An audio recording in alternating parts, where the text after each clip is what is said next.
Тэгэхээр өнөөдөр одоо юу гэдгийг энэ одоо их хурл байгаад ард түмний төлөө үг хэлж болохоо үлдсэн байна. Заавал ардын намын төлөө үг хэлэх хэрэгтэй байна. Тэгэхээр одоо тэр үг хэллээ гэснийхаа төлөө манай намыг одоо энэ хамтарсан засгаас хөөж байгаа. Ер нь бол их дарга нарын төлөө үг хэлж болохгүй нам болгож хөөрөх чинь. Тэрнээсээ өмнө салсан дэх баяртай байна. Та өөрөө өнгөрсөн хугацаанд ер нь бас хамтарсан засаг нэлээд олон удаа шүүмжилж ирсэн. Тэгэхээр бас ингээд таны энэ шүүмжлэл чинь намын чинь энэ засгаас хөөгдөхөд нөлөөч юу та юу гэж харж байна? Болохгүй бүтэхгүй юмыг шүүмжил сөрөг хүчин хий гэж биднэрт ард түмэн сонголт өгсөн. Тэр сонголтын дагуу ажилласан. Би энэ ард түмний сонголтоос гажих ёсгүй.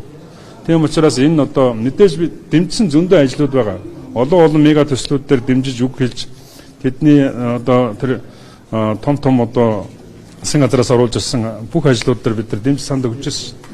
Тэгвэл шүүмжлэл заавал байна шүү дээ. Энд чинь намайг ард иргэд манай ардсан намын ард иргэд та нар сөрөг хүчнэл хий гэж үр өгсөн биз дээ. Тэр үүргийнхаа дагуу ажилласан. Тийм учраас өнөөдөр яг энэ одоо ард иргэдийнхаа тэр эрх хэрэгч шиг бай, сөрөг хүчин шиг бай гэдэг энэ одоо суурин дээр босож ирсэнд их баяртай байна.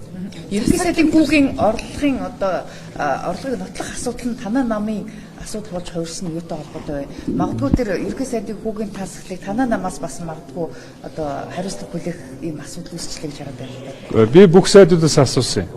Тэр ерөнхий сайдын хүүгийн тэр тасгалсан хөрөнгө мөнгийг та нар олж өгөөгүй гэж хэллээ.